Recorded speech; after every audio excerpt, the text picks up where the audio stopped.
चत्तारि मंगलम अर्हंता मंगलम सिद्धा मंगलम साहु मंगलम केवली पनत्तो धमो मंगलम चत्तारि लोगुतमा अर्हंता लोगुतमा सिद्धा लोगुतमा साहु लोगुतमा केवली पनत्तो धमो लोगुतमा चत्तारि शरणं पौजामि अर्हंता शरणं पौजामि सिद्धा शरणं पौजामि साहु शरणं पौजामि केवली पनत्तो धमो शरणं पौजामि चार शरण चार मंगल चार उत्तम करे जे भवसागर थी तरे ते सकल कर्म नो आणे अंत मोक्ष तना सुखले अनंत भाव धरीने जे गुण गाय ते जीव तरीने मुक्ति जाय संसार माई शरण चार अवर शरण नहीं कोई जे नर नारी आदरे तेने अक्षय अविचल पद होय अंगूठे अमृतव से लब्धि तना भंडार गुरु गौतम ने समरिये सो सदाय मनोवांछित फलदाता।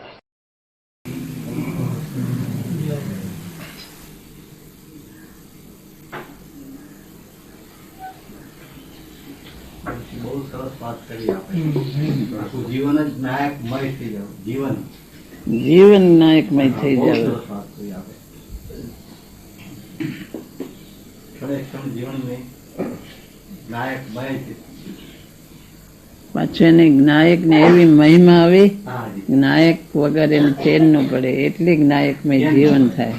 નહીતર તો નાયક નાયક ગોખવાથી લુકું થાય, પણ એની નાયક ની મહિમા એવી આવે કે નાયકમય જીવન જ એનું થઈ જાય, એવું થઈ જાય, એવું થાય.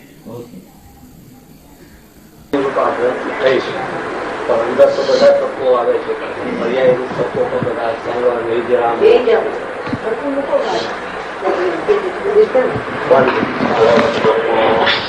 શુદ્ધાત્માની કથની એટલે મુખ્યપણે શુદ્ધાત્માની કથની છે. એમાં બધી સંધિ બધી આવે છે, પર્યાયની વાત ને બધું આવે છે. મુખ્યપણે શુદ્ધાત્માની કથની કરી છે, મુખ્યતા છે. એમાં કોઈ કોઈ ગાથા વચ્ચે આવી જાય છે, પર્યાયની બધી આવી જાય છે. એમાં મુખ્યતાની અપેક્ષા છે. અને નિશ્ચય વ્યવહારની સંધિ ને બધું આવે છે અંદર.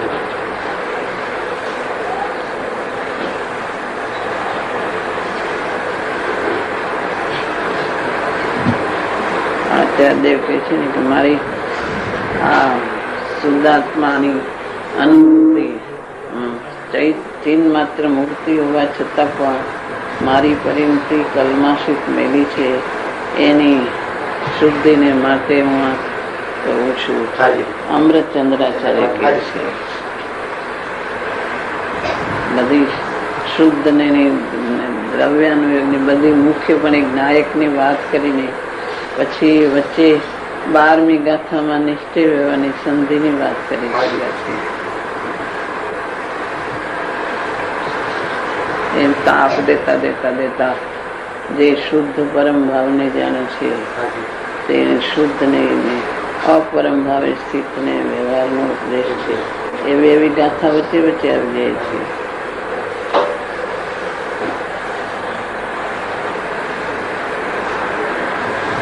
શુદ્ધાત્મા અનાદિકાળથી જાણ્યો નથી એટલે શુદ્ધાત્માને શું જાણ? શુદ્ધાત્માની વાત તે અનંતકાળથી સાંભળી નથી, એની પરિચય કર્યો નથી, અનુભવ કર્યો નથી, માટે તું આ શુદ્ધાત્માને જાણ એમ કેવું છે. પણ એ મોક્ષ માર્ગમાં જે સાધક દશા છે એ સાધક દશાનું સ્વરૂપ પણ અંદર આવે છે, બધું આવે છે. મુખ્યપણે શુદ્ધાત્માની વાત છે.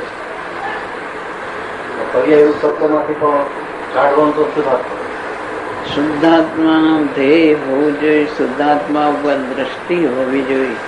પર્યાયની વાત કરે પણ એ વચ્ચે શુદ્ધાત્માની એની સાથે વાત કરે છે. પર્યાયમાંથી એટલે પર્યાય નથી એમ નહીં, પર્યાય છે પણ એ પર્યાય છે એ પર્યાય પર દ્રષ્ટિ કરવાની નથી, પર્યાય પર ધ્યેય કરવાનો નથી, પર્યાયનો આશ્રય કરવાનો નથી. એમ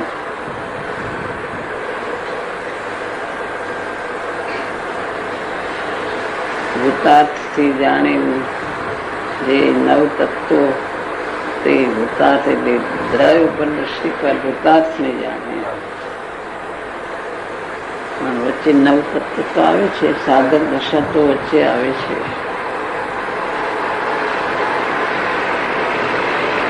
કમલિનીનો પત્ર એને સમીપ જઈને જોતા, એને ભૂતારથી જોતા નિર્લેપ છે, અને ઓલી બીજી બાજુથી જોતા એ પાણીમાં છે, એને પાણી સાથે પાણીમાં ડૂબેલું છે એમ બે અપેક્ષા કહેવામાં આવે છે.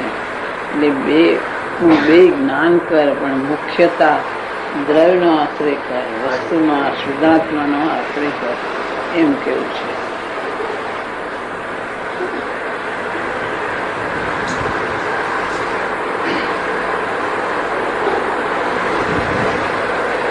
મોક્ષ માર્ગમાં આખું સમયતા પ્રયોજન ગણાય કે અમુક ગાથાઓ પ્રયોજન ગણાય? મોક્ષ માર્ગમાં આખું સમયસારી બધી ગાથાઓ પ્રયોજન ગણાય કે અમુક જ ગાથાઓ પ્રયોજન ગણાય? તો બધી ગાથા મોક્ષ માર્ગમાં બધી પ્રયોજનભૂત છે, અમુક જ ગાથા પ્રયોજનભૂત નથી. આચાર્યની બધી ગાથા મોક્ષ માર્ગમાં બધી પ્રયોજનભૂત છે. આચાર્ય દેવનું બધું કથન પ્રયોજનભૂત જ છે, કોઈ અપ્રયોજનભૂત નથી. આચાર્ય દેવે જે ઉપદેશ આપ્યો છે, આચાર્ય દેવે જે રચના કરી છે, એ બધી રચના પ્રયોજનભૂત છે, એમાં કોઈ અપ્રયોજનભૂત એકેય ગાથા નથી. ગુરુદેવે વ્યાખ્યાનમાં કીધેલું પ્રવચન રસ્વ લેખો છે કે દીર્ઘ લેખો છે, એ પણ પ્રયોજનભૂત જ છે. આચાર્ય દેવનું બધું પ્રયોજનભૂત છે, એમની કથની બધી પ્રયોજનભૂત, એમનો બધું રહસ્ય અંદર ભરેલું છે, દરેક ગાથામાં રહસ્ય જ ભરેલું છે, એની અનેક જાતની અપેક્ષાઓ ભરેલી છે. મોક્ષ માર્ગમાં બધું આવે છે, માટે બધું પ્રયોજનભૂત છે. એમાં મુખ્ય ક્યાં લેવું, ગૌણ ક્યાં લેવું, એ જે આત્માર્થી હોય અને જે એની દ્રષ્ટિ હોય પ્રમાણે ગ્રહણ કરવું, બાકી બધું પ્રયોજનભૂત છે. ગુરુદેવે બધી અપેક્ષાઓ સમજાવી છે, આખું સમયસર સમજાવ્યું છે, એના બધા રહસ્યો ઉકેલા છે. હવે જેની જે દ્રષ્ટિ હોય એ પ્રમાણે અર્થ કરે, બાકી પ્રયોજનભૂત બધું છે, એકે નિષ્પ્રયોજન વાત નથી. કે સંધિવાળી વાત આવે એ સંધિવાળી વાત છે, એ કઈ પ્રયોજનભૂત નથી, એવું નથી. શુદ્ધ ની વાત એ પ્રયોજનભૂત છે, ને સંધિવાળી વાત આવે તે પણ પ્રયોજનભૂત છે. બધી વાત પ્રયોજનભૂત જ છે, એકે વાત નિષ્પ્રયોજનભૂત આચાર્યદેવે કરી નથી. આચાર્યદેવ શાસ્ત્રો રચે છે, તે સમજીને રચે છે. વગર સમજીને એમાં વચ્ચે વચ્ચે ગાથા લેવાનો એમનો આશય છે, વચ્ચે વચ્ચે સંધિવાળી ગાથા લેવાનો એમનો ઊંડો આશય છે, કે મુખ્ય ની વાત કરતા કોઈ બીજે રસ્તે ચડી જાય, એટલે વચ્ચે વચ્ચે સંધિની ગાથા લે છે, એમનો આશય છે ઊંડો. આપણે કહ્યું કે જેવી દ્રષ્ટિ હોય એવો અર્થ કરે, એવા બે અર્થ નીકળતા એ તો જેને યથાર્થ, જેની દ્રષ્ટિ આત્માથી હોય, જેને આત્માનું કરવું હોય, એ બધા શું આચાર્યદેવનો આશય છે એમાં ઊંડો ઉતરીને વિચાર કરે. ગુરુદેવનો શું આશય છે ઊંડો ઉતરીને વિચાર કરે. બાકી જેને ઊંડું નથી ઉતરવું ને આત્માનું ઊંડું કઈ પ્રયોજન નથી, માત્ર શાસ્ત્ર ખાતર વાંચવું ને અર્થો કરવા છે, તો એ કઈ એમાં યથાર્થ અર્થ નીકળી શકતા નથી. એનું મર્મ કે રહસ્ય પકડી શકતું નથી.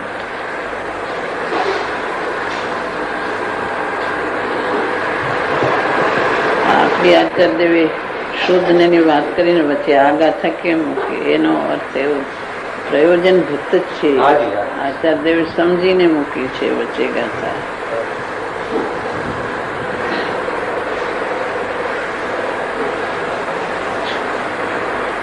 કોઈ એક બાજુનું સમજી ન જાય માટે સમજાવવા માટે લીધું છે.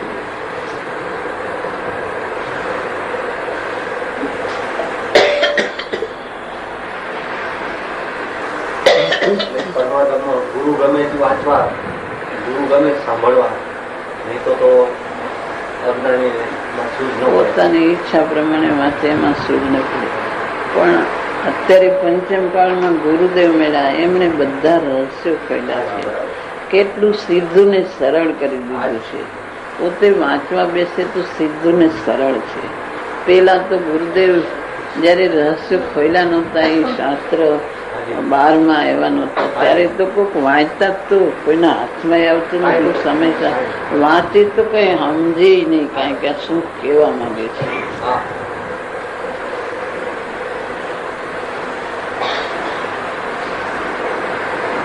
રહસ્ય તો બધા ગુરુદેવ ખોલ્યા છે.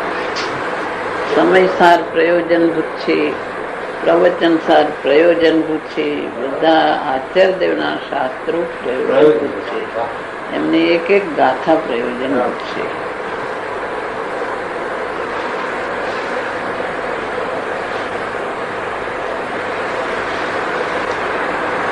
બાકી મોક્ષ માર્ગમાં જાજુ તને જાણપણું હોય, જાણપણાનું કામ નથી, પણ મૂળ પ્રયોજનભૂત એટલે કે તું વસ્તુને સમજે, દ્રવ્ય પર્યાયનું શું સ્વરૂપ છે એમ સમજીને આગળ જાય.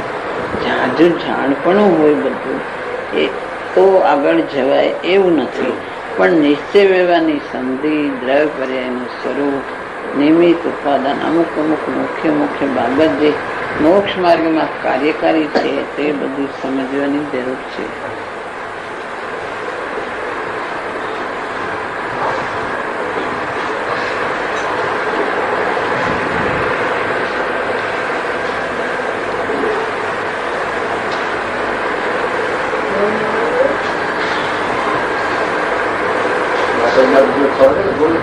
ગંભીરતાની વાણીમાં ભાવો ઊંડા છતાં એ તારું જાણતા ભાવ તારો ગંભીરતાની વાણીમાં ભાવાર્થ બહુ ઊંડા છતાં ગુરુદેવની વાણીને ગંભીર અને ભાવાર્થ ઘણા ઊંડા રહે.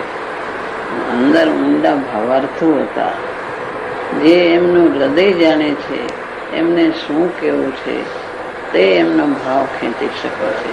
કે ગુરુદેવને નિશ્ચય કઈ રીતે કેવો છે, વ્યવહાર કઈ રીતે કેવો, એની સંધિ એમને કઈ રીતે કેવી છે એ એમનું હૃદય જાણે. એમની અપેક્ષાઓ, એમનો આત્મા કેવી રીતે કહી રહ્યા છે એ એનો ભાવ ખેંચી શકે છે. ગુરુદેવ જે વાત આવતી હોય એનું જોરથી વજન આપીને કહેતા હોય, પણ બીજી વાત પણ એટલી જોરથી કરતા હોય એની સંધિ કરવી જોઈએ. જેમ શાસ્ત્રોમાં સમયસરમાં ઝાઝી વાત શુદ્ધ નહીં આવે અને પછી સંધિની કોઈ કોઈ ગાથા આવે, એમ ગુરુદેવ પણ મુખ્યતઃ એ શુદ્ધાત્માનો ઉપદેશ દેતા હતા. એમાં વચ્ચે સંધિની વાત એમને ઘણી વાર આવતી હતી અને એટલું જોરથી અને ભાવથી બોલતા હતા. એની સંધિ કરવી જોઈએ. એમ આવે કે આ ઝાઝી વાર આવ્યો વચ્ચે બોલ્યા એ નિષ્પ્રયોજન હતું એવું કઈ નથી.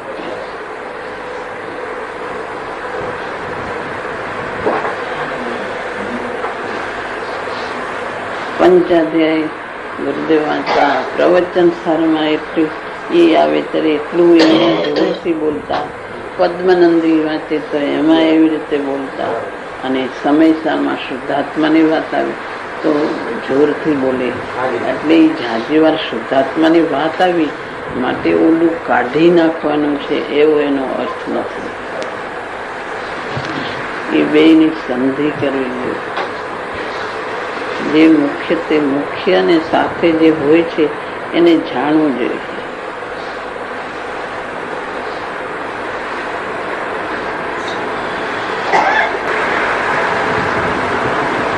વ્યવહાર અભૂતાર્થ આવે. અભૂતાર્થ એટલે કઈ છે જ નહીં એવો એનો અર્થ નથી.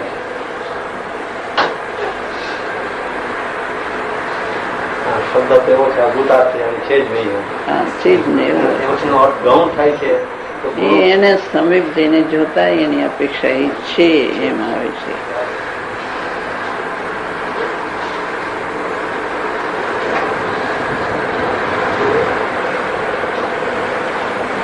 શાસ્ત્રમાં જ આવે છે. કમલીનું પત્ર ભૂતા દ્રષ્ટિ જોઈ તો જુદું જ છે.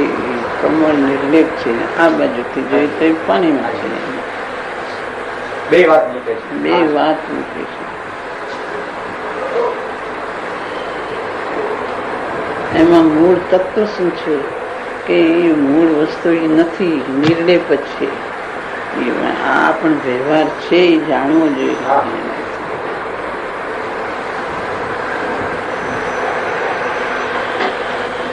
જેને ભગવાનની મહિમા જેને આવી, જે કોઈ અપૂર્વ રીતે આવે તો એને આત્માની મહિમા આવે છે. બાકી અનંતકાળમાં રૂઢિગત કરી જુદી વાત છે. એને આત્મા કેવો છે ભગવાનનો, ભગવાને શું કર્યું, એ ભગવાનના દ્રવ્યગુણ પર્યાયને ઓળખે, પોતાને ઓળખે છે. એટલે ભગવાનની મહિમા, એમાં ભગવાનની મહિમા આવવાનું કારણ થાય છે. ભગવાન તો ઓળખે, પોતાને ઓળખે, પોતાને ઓળખે, ભગવાનને ઓળખે છે. ભગવાનની મહિમા તો કોઈ જુદી જ હોય છે. ભગવાનના જેટલા ગુણગ્રામ થાય, જેટલી પૂજા થાય, એ બધું ઓછું જ છે. એ તો એને આટલા નામથી બોલાવે છે, બાકી તો કેટલા નામ તો વાણીમાં પણ આવતા નથી ભગવાનના.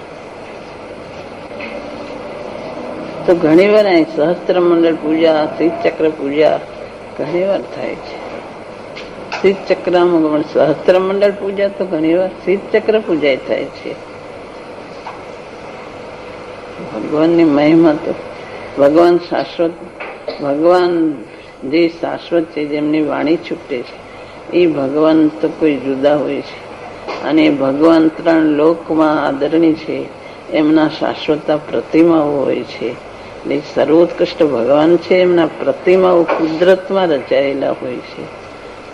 રતનના પ્રતિમાઓ જાણે સાક્ષાત સમુસરણમાં બેઠા હોય એવી જાતની પ્રતિમાઓ હોય છે. અને જે વિશ્વ વિહરમાન ભગવાન અત્યારે વિચરી રહ્યા છે, શ્રીમંદર ભગવાન આદિ, તો એમની વાણી છૂટે છે. ભગવાનનું જેટલું કરીએ એટલું ઓછું છે.